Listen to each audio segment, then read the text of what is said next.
The Night Before Christmas by Clement C. Moore. 'Twas the night before Christmas, when all through the house not a creature was stirring, not even a mouse. The stockings were hung by the chimney with care, in hopes that St. Nicholas soon would be there. The children were nestled all snug in their beds, while visions of sugar plums danced in their heads. And Mama in her kerchief and I in my cap had just settled our brains for a long winter's nap. When out on the lawn there arose such a clatter, I sprang from my bed to see what was the matter.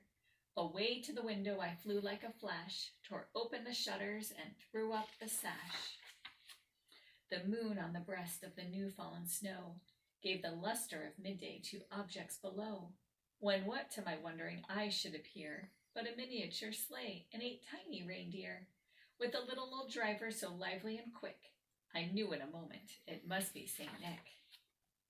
More rapid than eagles his coursers they came, and he whispered and shouted and called them by name.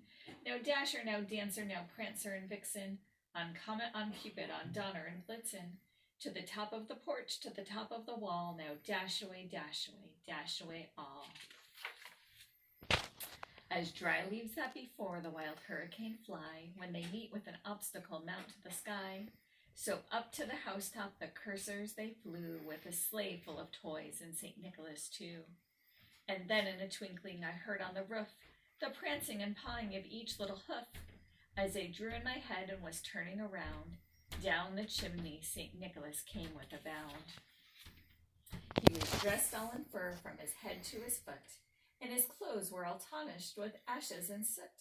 A bundle of toys he had flung on his back, and he looked like a peddler just opening his pack.